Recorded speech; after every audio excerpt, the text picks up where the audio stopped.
साथियों नमस्कार। शहरों से लौटे क्वारंटीन केंद्रों में रुके हुए युवाओं के साथ बातचीत का ये तीसरा वीडियो आपके साथ साझा कर रहे हैं। मेरा नाम संजय सिंह नेगी, ग्राम पिपलेत, एक प्राथमिक विद्यालय पिपलेत। 14 दिन भी क्वारंटाइन हमारू वो लास्ट दिन छा। मैं पुनाम थोन अभी मैं वखम होटल में थोन से। मेरा नाम रविंदर सिंह नेगी है। मैं महाराष्ट्र पुणे जिले से आया हूँ। मैं वहाँ पे होटल में कैप्टन में था। प्राथमिक विद्यालय पिपलेद में क्वारंटाइन 14 दिन पूरे हो गए। मेरा नाम कुलवीर सिंह नेगी है।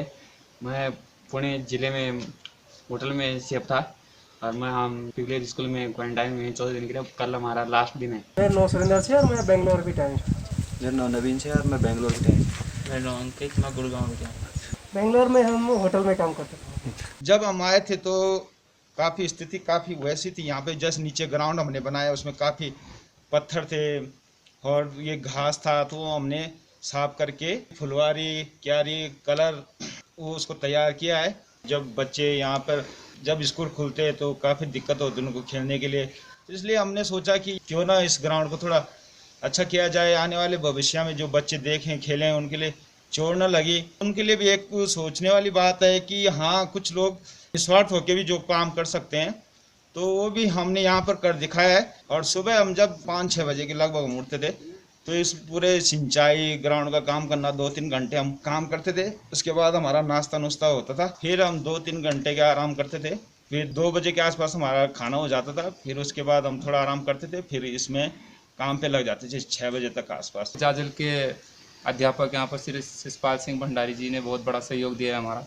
बहुत सारी चीज़ें हम यहाँ पे हमको प्रदान की गई है, चूना पेंट वगैरह सब दिया है हमको। उनकी मदद से हमने ये सब किया है। हमने जानने की कोशिश की कि वो क्या कारण थे जिनकी वजह से इन युवाओं को अपना गांव और अपना पहाड़ छोड़कर शहरों की ओर जाना पड़ा। मैंने जब पढ़ाई पूरी की थी तो उसके बाद मुझे ऐसा नहीं लगा कि मैं यहाँ पे कुछ इतना रोज़गार कर पाऊँ। आगे भी मेरी शादी का प्लान बन रहा था तो मेरे को नहीं लग रहा था कि मैं यहाँ पे ये रोज़गार पूरा कर सकूँ और काफ़ी दिक्कतें हो रही थी। इसलिए मैंने सोचा कि क्यों ना यहाँ से बाहर जाया जाए और कुछ पैसे कमाया जाए। इसके वजह से मैं यहाँ से बाहर की तरफ प्लान किया है। अब कुछ परिस्थितियाँ होती है आदमी की, जैसे कॉलेज कर दिया, फिर भी आजकल एक से बढ़कर एक बेरोजगार हैं। पहाड़ पर खेती और पशुपालन में वो किस तरह की चुनौतियाँ देख पा रहे हैं, समझ पा रहे हैं और उन चुनौतियों से निपटने के लिए वो सरकार और समाज से किस प्रकार की अपेक्षाएं रख रहे हैं। अगर सरकार कुछ यहाँ पर रोजगार की व्यवस्था करती है हम लोगों के लिए जो बाहर से हम आए हुए हैं, जैसे खेती बाड़ी है कुछ भी, तो हम निश्चित यहाँ पर काम करने के लिए तैयार हैं। लेकिन अगर आने वाले समय में अगर हमको पूरा रोजगार नहीं मिल पाएगा तो हम फिर बाहर की तरफ रुख करेंगे, जिससे प्लान यहाँ पर निरंतर होता जा रहा है। केवल आय को ही देखना ठीक नहीं, अगर पहाड़ को ही बचाना है तो पलायन उत्तराखंड की सबसे बड़ी समस्या है। तो इसको पलायन को रोकने के तौर पर भी हम देख सकते हैं कि गांव में ही कुछ हो तो इससे पलायन रोक सकता है और गांव आबाद रह सकता है इससे। लेकिन सरकार इसके बारे में सोचना चाहिए। जैसे आजकल खेती के लिए ऊपर जंगली जानवरों को काफ़ी नुकसान पहुंचा रहे हैं, उसके लिए भी कुछ योजना बनाई जाए, रोजगार की भी कुछ योजना बनाई जाए, जिसके हम यहाँ पर निरंतर अपने गांव में लगे रहें और अपना भी और अपना परिवार का भी भरण पोषण कर सकते हैं। एक लोग सब पलायन कर लगे, कोई खेती बाड़ी की तरफ ध्यान नहीं देने लगे, तो कोई सीखना कोई तैयार नहीं आज की डेट पर कि हम इसे पलायन कर ला, खेती कर ला। अब सब कोई शहर ढूंढूँ, कोई आउट ऑफ कंट्री जान रही हूँ, कोई कखे जान रही हूँ, तो किसी खेती के बारे में कोई सोचना नहीं लगी हूँ।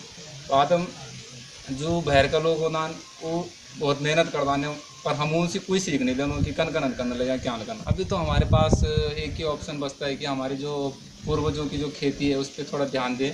इतने साल बाहर रहने के बाद भी उसका अभी हमको उस बारे में कुछ जानकारी नहीं है। फिर भी हम अगर उसमें 5-4 महीने अगर उसमें प्रयास करेंगे तो उसमें हमको पूर्ण जानकारी मिल सकती है और पीछे से अगर हमको कोई समाज या फिर सरकार हमारा सपोर्ट करती है तो हम उसको आगे जाके बेहतर बना सकते हैं। खेती और पशुपालन के अलावा अन्य और क्या विकल्प हैं जिनको वे आजीविका के रूप में अपनाने का प्रयास कर सकते हैं। सरकार अगर यहाँ पर अच्छा रोजगार देती है, जैसे ग्राम सभा के अंदर उसमें मत्स्य पालन हो गया, पशुपालन हो गया, मुर्गी पालन हो गया, काफ़ी अच्छा भी चलेगा और हर आदमी के लिए अच्छा बजट भी बन सकता है। प्रॉफिट होता है तो हमको बाहर जाने की ज़रूरत नहीं। कोई भी नहीं चाहता कि हम अपनी धरती अपना उत्तराखंड छोड़ के बाहर जाए। पूरा सरकार पे निर्भर है कि आर्थिक रूप से मदद हो और सरकार स्किल बढ़ाए लोगों के कि जो नए लड़के हैं उनको कृषि के बारे में इतनी ज़्यादा जानकारी नहीं है, तो लोगों को स्किल बढ़ाए, जानकारी बढ़ाए, उसके बाद सरकार की मदद से ही हम लोग यहाँ पर कर सकते हैं। उसके बाद यही है कि अभी तक होटल खुलने वाले नहीं है, 2 से 4 महीने ऐसा संभावना है। तो उसके बाद क्वारंटाइन टाइम पूरा होने के बाद अगर गांव में कुछ अच्छा रोज़गार मिला तो गांव में ही सेटल हो जाएंगे, प्लान करने की ज़रूरत नहीं है। यही है कि जीवन यापन के लिए नियमित आय का साधन हो और अच्छे जीवन स्तर को जीने के लिए आय का एक अच्छा साधन हो, तो हम वही बेहतर रहेगा हमारे लिए, जिसमें दैनिक आवश्यकताएं हम आसानी से पूरी कर सकें।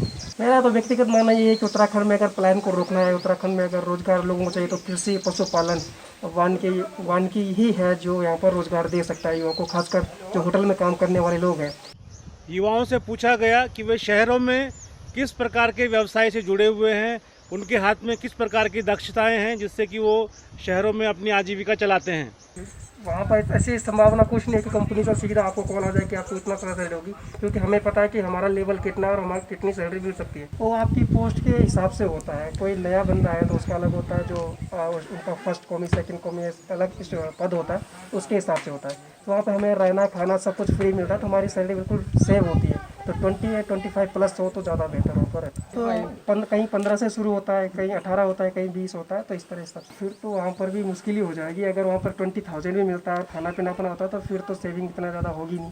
तो इसके लिए तो फिर वहाँ पर भी सैलरी ज़्यादा चाहिए, फिर तो 25 से 30 हज़ार तक वहाँ पर सैलरी चाहिए अगर खाना पीना अपना हो तो। मंथली 2-2.5 हज़ार रुपये खर्चा होता है नॉर्मल व्यक्ति का। सेविंग मिल रहा है, हम रूम फ्री है, सब कुछ फ्री है, तो हमारा अधिकतम पैसा सेविंग बच जाता है। ज़्यादा अपना खर्चा नहीं होता। जब घर आने के टाइम में ही ज़्यादा खर्चा होता है, जब हम घर आते हैं अपनी शॉपिंग करें घर आते टाइम। अभी अधिकतम तो यही है कि बाहर तो ऐसे ही हम कंपनी फ्री देती है सबको खाना पीना, या तो फिर कहीं दिल्ली साइड देखा है तो वहाँ कहीं रूम की प्रॉब्लम हो जाती है। खाना तो मिल ही जाता है लेकिन रूम की प्रॉब्लम हो जाती है। लेकिन हम बेंगलोर में तो हमारे सब प्रकार की सुविधा थी। लॉकडाउन अवधि पूरी होने के बाद वे अपने जीवन को और भविष्य को किस तरह से देख रहे हैं, यह हम लोगों ने बातचीत में जानने की कोशिश की है। गांव में रहकर हम ज़्यादा बेहतर गांव की सेवा कर सकते हैं, ऐसा मेरा मानना है। अब मैं तो गांव में ही रहना चाहूँगा, तो गांव में रहकर ही गांव में कुछ बेहतर हो तो बाहर जाने की ज़रूरत ही नहीं है। सर ऐसा है, अभी हमने गांव में कुछ काम किया ही नहीं अभी तक, लेकिन अगर हम गांव में कुछ करना चाहें तो दूसरे का सपोर्ट ज़रूरी है। बिना सरकार के मदद के तो कुछ भी करना यहाँ पर संभव नहीं होगा। आर्थिक रूप से हो या फिर स्किल डेवलपमेंट हो या बीज या खाद हो, सिंचाई हो, जंगली जानवरों की कैसे सुरक्षा हो, तो सरकार की मदद यहाँ पर बहुत ज़्यादा ज़रूरी हो जाती है। तो अगर सरकार मदद नहीं करती तो फिर हमें अगर इससे कम लेवल पे अगर बाहर जाना पड़े तो बिल्कुल बाहर जाना ही हमारे लिए सही रहेगा। सबसे बड़ी तो वहाँ पर आर्थिक सहायता ही है, फिर अच्छा खाद बीज उपलब्ध कराना है, फिर सिंचाई की व्यवस्था यहाँ पर करवानी है। फिर जितने भी युवा हैं इनकी कृषि या पशुपालन जो भी यहाँ पर व्यवसाय है, इतनी जानकारी है नहीं, उसके लिए जानकारी उपलब्ध करवाना लड़कों को, और सारी आर्थिक रूप से भी यहाँ पर मदद हो तो लड़के लोग कर सकते हैं ना, ज़्यादा बेहतर यही रहेगा। बसंती बुरास माँ कै खुदेना आंसू माँ, बसंती बुरास माँ कै खुदेना आंसू माँ, घुघुत की घूर माँ ठंडा मीठा सूर माँ, घुघुत की घूर माँ ठंडा मीठा सूर माँ, बैणो अलबुदा कुरण कन बैणो आचरी, बैणो बांसुरी बाजाए कन बैणो आचुरी, रोलो धाबुड़ी लगाई कन